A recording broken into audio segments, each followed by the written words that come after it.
मला वाटतं यापूर्वीसुद्धा माननीय सर्वोच्च न्यायालयानं हेच वाक्य म्हणाले होते की तुमचं वेळापत्रक आम्हाला मान्य नाही आणि तुम्हाला या वेळेमध्ये मर्यादित उद्याच्या तारखेला आम्हाला नवीन वेळापत्रक सादर करा. जे सर्व त्या वेळापत्रकामध्ये 2 महिन्याच्या आत यावर संदर्भात निर्णय घेतला पाहिजे. पण पुन्हा तारीख दिलेली आहे. आता तो त्यांचा विशेष अधिकार आहे. पण मला सहज असं वाटत राहतं आत्ता, म्हणजे अंतर्मन असं म्हणत राहतं की आमच्या लहानपणी एक म्हण होती, शहाण्याने कोर्टाची पायरी चढू नये, किंवा इंग्रजीत एक म्हण आहे, जस्टिस डिलेड इज जस्टिस डिनायड. त्याचा विदारक अनुभव सातत्यानं घ्यायला लागतोय की मेमध्ये निर्णय दिला, त्या निर्णयामध्ये मला कळत नाही की त्याला कायद्यामध्ये सेटल्ड प्रपोजिशन असं म्हणतात की सेटल्ड प्रपोजिशन ऑफ लॉ जेव्हा असतो तेव्हा त्याच्यावर पुन्हा काही चौकशा, काही आणखी विटनेस, साक्षी लागत नाही ना. म्हणजे असं झालं की एखाद्या चोराने सांगितलं की तू चोरी केली का, तर त्याने जर मान्य केली, चोरी मान्य केली तर साक्षीदार बोलवा, ह्याला बोलवा, असं काही गरजच नसते ना. माननीय सर्वोच्च न्यायालयानं जेव्हा निर्णय दिला की सुनील प्रभू हेच तुमचे व्हीप आहेत, किंवा माननीय आमचे आमदार अजय चौधरी हे गटनेते आहेत, याला सर्वोच्च न्यायालयाने ऑथेंटिक केलं की हे बरोबर आहे, योग्य आहे. मग जर ते कायदेशीर आहे, मग त्यांनी घेतलेले निर्णयसुद्धा कायदेशीर आहेत. हे इतकं स्पष्ट आणि स्वच्छ असताना जाणीवपूर्वक महाराष्ट्र विधानसभेचे अध्यक्ष हे ज्या पद्धतीनं दिरंगाई करतायत, अर्थात त्यांना कोणाला तरी अधिकार दिलेले सांगितलेच असेल म्हणा, तेव्हा सर्वोच्च न्यायालयाने पुन्हा एकदा आठवण पण करून दिली की तुम्ही स्पीकर म्हणून वागू नका, तुम्ही ट्रायब्युनल म्हणून वागा, न्यायाधिकरण म्हणून वागा. आता माननीय सर्वोच्च न्यायालय आणखी वेगळ्या भाषेत बोलला नाही. ही जी भाषा त्यांनी वापरली तीच भाषा मी परवासुद्धा म्हणालो कानपडात लगवणारी होती. आता तुषार मेहताची काय पळवाट करतात ना बाळबोध लहान मुलांसारखं, रडीचा डाव ज्याला म्हणता येईल, तो रडीचा डाव खेळण्याचं काम त्यांचं सुरू आहे. त्यांना नाईलाज असताना नको नको ती कारणं सांगून, आता नवरात्रीचं कारण जाऊन भेटता येत नाही म्हणून सांगतात ते. हे हास्यास्पद आहे. आणि हा निव्वळ महाराष्ट्राच्या जनतेचा उपमर्द नाही, तर हा सर्वोच्च न्यायालयाचा उपमर्द आहे, हा संविधानाचा सुद्धा उपमर्द आहे. ते सातत्यानं मीडियासमोर येऊन सांगत राहतात. विधानसभेचे अध्यक्ष ज्या पद्धतीनं उत्तर देत आहेत ती उत्तरं सर्वोच्च न्यायालयाचा उपमर्द करणारी आहेत, त्यांच्या निर्देशाचं पालन न करणारी आहेत. माध्यमांना सुद्धा तुम्ही कोणत्याही प्रकारच्या प्रतिक्रिया देऊ नयेत असं सुद्धा अध्यक्षांना कोर्टाने खडसावलं. म्हणजे मला सांगा ना, मग आता मी काय म्हणालो की ज्या पद्धती अहंकारी भाषा आहे, स्वायत्त सार्वभौम आहे, ते सार्वभौम आहे की हे सार्वभौम आहे ठरवावं लागेल एकदा. की मग लोकसभा सार्वभौम आहे की विधानसभा सार्वभौम आहे, त्यातला कन्करन्सचा जो विषय तो वेगळा असतो. आणि म्हणून ज्या पद्धतीनं ही जी भाषा वापरली जाते ना की अहम ब्रह्मास्मी, असं जी भाषा आहे की तुम्ही कोणी असलात तरी मी इथला राजा आहे आणि तुमचे निर्णय मला बंधनकारक नाहीत, असा शब्द फक्त ते वापरत नाहीत, पण ते तसेच वागतायत. त्यांचं वागणं, त्यांचं बोलणं, चालणं हे त्याच पद्धतीचं आहे. काय वाटतं तुम्हाला कधीपर्यंत हे वेळापत्रक? मी सांगितलं ना, मी सुरुवातीलाच म्हणालो शहाण्याने कोर्टाची तसं त्याचा अनुभव येतो, विदारक अनुभव आहे. सुदैवानं माननीय सर्वोच्च न्यायालयाचे मुख्य न्यायाधीश मराठी असल्यामुळे त्यांना इथं काय बोलतात त्याला कोणी भाषांतर करून सांगण्याची गरज नाही, ते पाहतही असतील. तेव्हा सातत्यानं सर्वोच्च न्यायालयाचं उपमर्द करण्याचं धाडस इथले विधानसभेचे अध्यक्ष दाखवत आहेत. तेव्हा माझी सर्वोच्च न्यायालय विनंती आता, तुम्ही आता तारखा देऊ नयेत अशीच माझी विनंती आपल्याला. तुम्ही निर्णय द्यावा. तुम्ही जितक्या तारखा द्याल तितके हे प्रलंबित करत राहणार, त्याला विलंब करत राहणार, पळवाटा काढत राहणार. शेवटी एक विचार घेतला पाहिजे की आपणच माननीय सर्वोच्च न्यायालयानं जेव्हा या सरकारबद्दल, याच्या निर्मितीच्या अगोदर झालेल्या प्रत्येक घटनेबद्दल, माननीय राज्यपालांबद्दल जे ताशेरे आपण जे ओढलेले आहेत ते पाहिल्यानंतर इतकं घटनाबाह्य सरकार 1-1.5 वर्ष चालू देणं हे सुद्धा संविधानाला अभिप्रेत आहे का, याचा विचार सुद्धा माननीय सर्वोच्च न्यायालयाने केला पाहिजे. असं मला वाटतं. महाराष्ट्राच्या राजकारणावर येऊयात. बावनकुळेंच्या एक प्रतिक्रिया ठाण्यातून आली. त्यांचा एक संकल्प मेळावा होता, त्यात 45 जागा लोकसभेच्या ते जिंकतील असा त्यांनी दावा केला. दुसरं म्हणजे ठाणे आणि कल्याणची जागा ही कोणीही मागितली नाही, त्यामुळे आमचे सर्वोच्च नेते या संदर्भात निर्णय घेतील असं ते म्हणतात. अजून मेंढ्यांची फरफट व्हायची आहे. ती पुढील काळात तुम्ही बघा काय होईल ती. पुन्हा ते जे आहे ना, ही अशीच भ्रम निर्माण करण्याचं त्यांचं काम आहे. ते कर्नाटकात काय बोलले होते ते बावनकुळेनं जरा एकदा दाखवा हो कोणीतरी.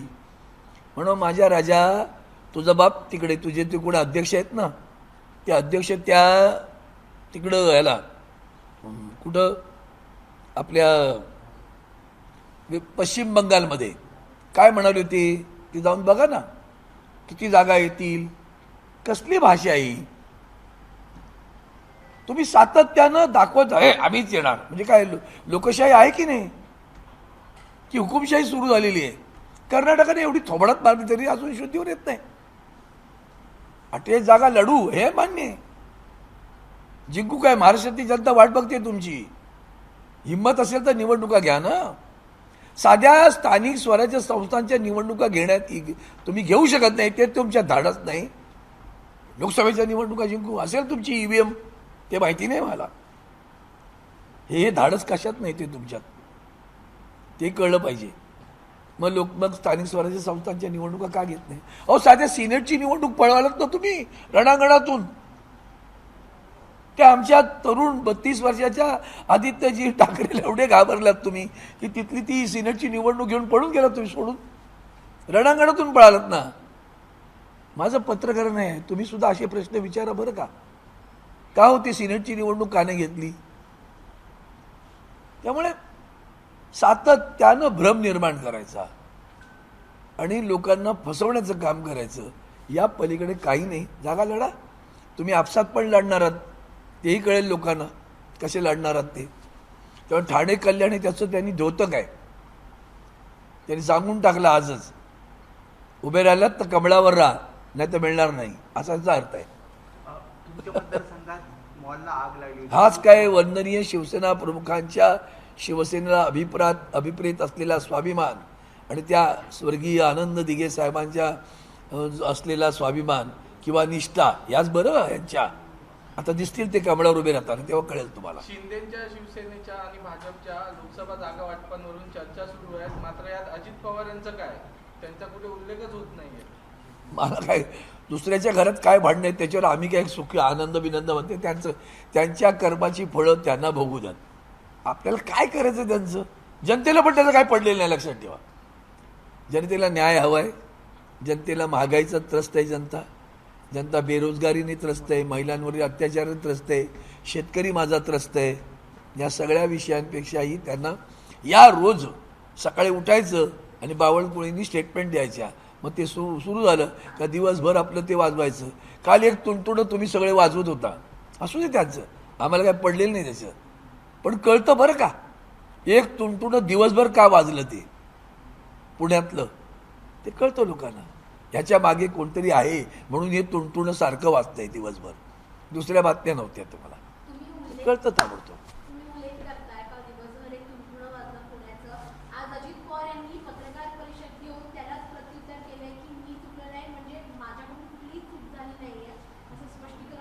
मला वाटतं ते कालही बोलेत, मला त्या म्हणून ना त्या वादातच आम्हाला पडायचं नाही.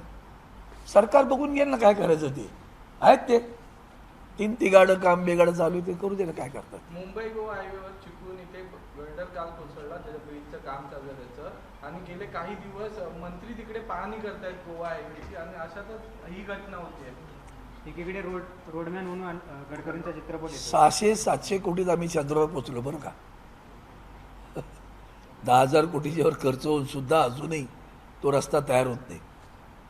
कशाचं होतं काय सांगा, कोणाचा गलतान कारभार. समजा हाच रस्ता शिवसेनेचा मंत्री असता राज्यात किंवा देशात सुद्धा, तर किती ढोल वाजवले असते, विकत घेऊन वाजवले असते लोकांनी, वाजवून ह्यांनी विकत घेऊन वाजवले असते आणि बदनाम केलं असतं. एक रस्ता तुम्ही करू शकत नाही हो. एक रस्ता, मुंबई कोकणातला रस्ता तुम्ही किती वर्ष झाली तो रस्ता तसाच आहे. आणि जनतेचे हाल मात्र काही अजूनही त्याच्यात सुधारणा होत नाही आहे. आणि काल पुन्हा तुमच्या डोक्यावरच असं बाबू टाकलं त्याने. म्हणजे तुम्ही किती खाता, समृद्धी बघताय ना तुम्ही. आतापर्यंत 450 अपघात झाले तिथे, किती माणसं मेली तीही बघा. काही ठिकाणी रस्ता खचला असंही समृद्धी महामार्गावर कळलंय. खाल्ल्याबरोबर खचला तो. ज्यांनी खाल्लं त्यांची समृद्धी चालू आहे आणि दुसऱ्यांचे जीव जात आहेत. तुमच्या मतदारसंघातला मॉल ज्याला आग लागली होती तो पुन्हा एकदा सुरू करण्यात येतो, तुम्ही त्या प्रकारचं पत्र सुद्धा दिलं. धन्यवाद. एका अतिशय महत्त्वाच्या प्रश्नाला आपण हात घातलात. मुंबईचा सिटी मॉल, त्या सिटी मॉलमध्ये निवासी इमारत आहे. हा जसा आपण आता 33-7 वर्षाचे जे शब्द वापरतो त्या नियमानुसार तिथल्या काही तबेले होते किंवा आणखीन काही बैठ्या छोटे छोटे व्यावसायिक होते, त्या सगळ्यांना काढून एक इमारत बांधली, निवासी इमारत बांधली, गाळेही दिले. त्या गरीब माणसांना एकेकाला एक गाळा त्या दुकानाच्या त्यांच्या असलेल्या दुकानाच्या बदल्यात एक दुकानाचा गाळा मिळाला. आता त्यांना त्यातलं अज्ञान असल्यामुळे कोणीतरी पुढाकार घेतला आणि त्यांची म्हणे आपण कोऑपरेटिव्ह टीम करू आणि त्याचे सगळे मालकी हक्क जसे काय आपण स्वतःकडे घेतले आणि कुणावरही कंत्राटं करतात. हे म्हणजे सुरुवातीला सांगितलं आम्ही तुम्हाला महिन्याला 250 किंवा 300 रुपये चौरस फुटाप्रमाणे भाडं देऊ. ते गरीब माणसाला वाटलं बरं आहे बाबा, आता रस्त्यातली सायकल तर रिपेअर करत कुठे त्या गाड्यात बसताना पण आपल्याला जर भाडं मिळत असेल 20-30 हजार रुपये महिन्याला भाडं मिळत असेल तर आनंद आहे, कुटुंब आपलं चालेल. ते करता करता करता ते भाडं कमी करत गेले आणि मनाला येईल ते प्रकार करत तिथं सुरू झालेले आहेत. तिथं एका गाड्यात 4-4 गाडे झाले. एक दुसऱ्या मजल्यावर तर त्यांनी आता परत अनधिकृतपणे सुरू केलंय का. मी माननीय मुंबईच्या आयुक्तांना याच्याबद्दल गंभीर पत्र लिहिलं आहे. मी माननीय पोलीस आयुक्तांना पत्र दिलं आहे. मी माननीय फायर ब्रिगेडच्या ऑफिसरना पत्र दिलेलं आहे. 2-3 मला उत्तरं नाही आलीत. सिटी मॉल कसा सुरू होतो, एवढी भयानक आग, इतकी भयानक आग लागली ती पाहिल्यानंतर तुझा वरती निवासी आहेत, इमारती आहेत, वरती लोक राहत आहेत. बरं तरी सुद्धा एक धाडस, कोणतरी बिल्डर ज्याचा त्याच्याशी थेट संबंध आहे की नाही कळत नाही, पण अज्ञानाचा फायदा घेऊन गरिबांना लुटण्याचं काम चालू आहे. तेथूनच्या गाळेधारकांना त्यांचं भाडंही मिळत नाही आणि एकाच गाळ्यात 4-4 गाळे. तरी महापालिका आणि पोलीस, नागपाडा पोलीस स्टेशन आहे, DCP असतील, आणखीन ॲडिशनल CP असतील, महापालिकेचे ऑफिसर आहेत, वॉर्ड त्याच्यावरचे आणखीन अधिकारी असतील, DMC असतील, काय करतायत काय. लोकांच्या जीविताशी खेळणार. मॉलमध्ये लोक जातात बरं, नुसते ते दुकानदार नाही आहेत. उद्या काय घडलं, कोणी परवानगी दिली त्याला. परवानगी न देता गाळे सुरू कसे झाले याची कारवाई तातडीनं व्हायला पाहिजे. नपेक्षा कोर्टात ते गाळेधारक जाऊ दे, कोर्टात त्या तिघांना यावं लागेल. पोलीस कमिशनर, पोलीस आयुक्त, आणखीन महापालिका आयुक्त आणि फायर ब्रिगेड ऑफिसर या तिघांना सुद्धा कोर्टात घेऊन विचारावं लागेल की तुम्ही हे सगळं अनधिकृत काम होत असताना तुम्ही काय कारवाई केली, त्याचं उत्तर त्यांच्याकडनं मागण्याची गरज आहे. मला वाटतं विरोधातली भाषणं म्हणण्यापेक्षा देशहिताची भाषणं जास्त महत्त्वाची आहेत. राष्ट्रहित, महाराष्ट्र हित आणि जनतेचं हित. आणि जे दुर्दैवानं दिशाहीन फिरतायत, जे खऱ्या अर्थानं आझाद नाही आहेत, पिंजऱ्यात आहेत, ते आझाद मैदानावर जाणार आहेत. त्यामुळे ते कुठेही जाऊ द्या. एकदा माणूस मतिभ्रष्ट झाला ना, भ्रष्टाचाराच्या व्याख्या कराव्या लागतील. आर्थिकदृष्ट्या भ्रष्टाचार म्हणजे भ्रष्ट, की वैचारिकदृष्ट्या भ्रष्ट सुद्धा भ्रष्टच ना शेवटी. तोही भ्रष्टाचार, व्यभिचार आहे तो तर करत. व्यभिचाऱ्यांनी तत्व सांगू नये कोणाला. त्यामुळे ह्या दसरा त्याचा इतिहास आहे. दसरा मेळावा म्हणजे शिवतीर्थ, दसरा मेळावा म्हणजे वंदनीय हिंदू हृदय सम्राट बाळासाहेब ठाकरे यांच्या विचारांची पेरणी, त्यांच्या विचारांना भारित झालेलं ते क्षेत्र आणि त्यांनी दिलेली दिशा, राज्याला आणि राष्ट्राला दिलेली दिशा, मग त्या दिशेतनं पडलेली पावलं, त्यातून मिळालेला न्याय आणि त्याच्या पावलावर पाऊल टाकून ज्या पद्धतीने एक पाऊल पुढं जाणारी आदरणीय उद्धवजी ठाकरे साहेब, तीच खरी शिवसेना आणि त्याच शिवसेनेचं शिवतीर्थ, त्या शिवतीर्थावरचा महाराष्ट्राचा मराठी माणूस. त्याचं भलं करणं, त्याचं महाराष्ट्राचं हित पाहणं. आज महाराष्ट्राचं हित कोणीच पाहत नाही आहे. महाराष्ट्रावर आणि मुंबईवर निव्वळ अन्याय नाही तर अत्याचार सुरू आहे. त्या अत्याचाराला वाचा फोडण्याची गरज आहे. आणि म्हणून शिवतीर्थावरचा मेळावा हा मराठी जनाचा मनाचा, हिंदूवादी जनाचा मनाचा हा तिथला आवाज असेल, गुंजन असेल, तो त्याला न्याय देणारा असणार आहे. आणि त्या सगळ्यांमध्ये हे सगळं करताना पहिलं राष्ट्रहित, मग महाराष्ट्रहित असं वंदनीय शिवसेना प्रमुख म्हणायचे. त्याची दिशा आदरणीय उद्धवजी सर्वांना सोबत घेऊन सगळ्या इंडियाला सोबत घेऊन पुढे निघाले. तो मेळावा पुन्हा एकदा ऐतिहासिक मेळावा तिथं संपन्न होणार आहे. 2024च्या निवडणुकीसाठी आपल्या विरोधात भाजप राहुल नार्वेकरांचं नाव सुचवत आहे. मला कल्पना नाही.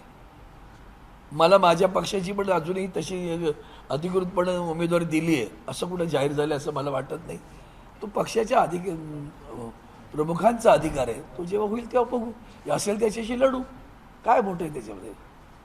पहिल्या वेळी मी उभा राहिलो तेव्हा सुद्धा असंच काय काय म्हणत होते लोक.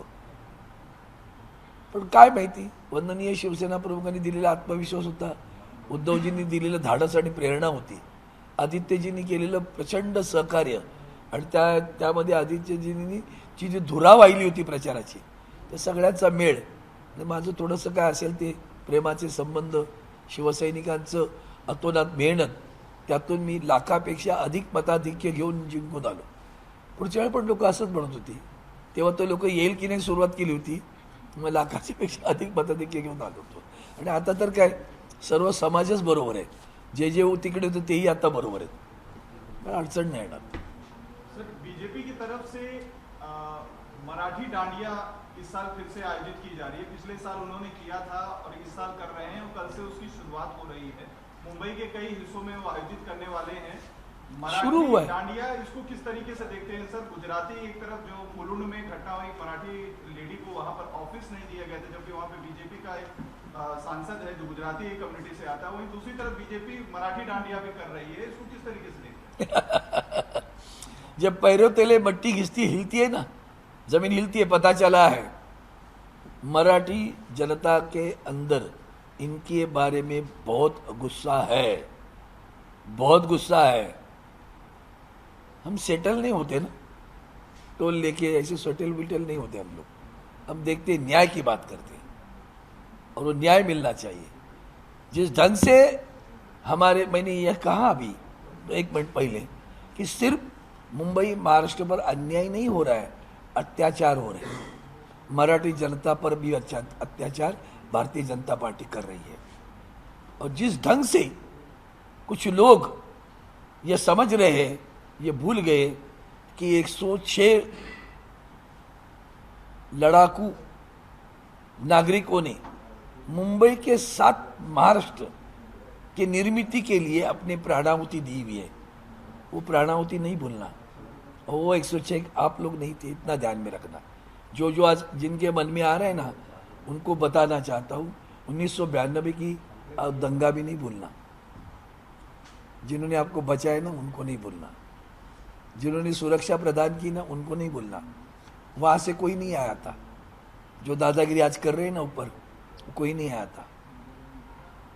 बचाने वाले वंदनीय हिंदू हृदय सम्राट शिवसेना प्रमुख बाळासाहेब ठाकरे और उनकी शिवसेना थी. इतना ही ध्यान में रखोगे, बहुत कुछ समझ में आ जाएगा.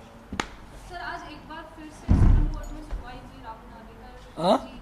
आज एक बार फिर से सुप्रीम कोर्ट में सुनवाई हुई डिस्क्वालिफिकेशन को लेकर. बात की मैंने अभी. मुझे लगता है बुरा लग रहा है, थोड़ा सा दुख भी हो रहा है, बहुत विलंब हो रहा है. अंग्रेजी में एक कहावत है, justice delayed is justice denied. तो justice is being delayed. The same Supreme Court, वही सर्वोच्च न्यायालय जिन्होंने 2022 के मई में जो निर्णय दिया था,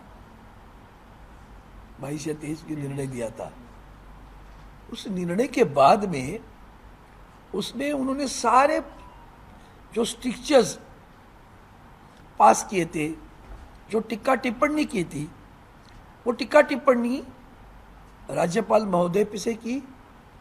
जिस सारे तरीके जो अपनाए गए थे, उन्होंने कहा कि सारी चीज़ें जो उन्होंने की वो असंवैधानिक थी.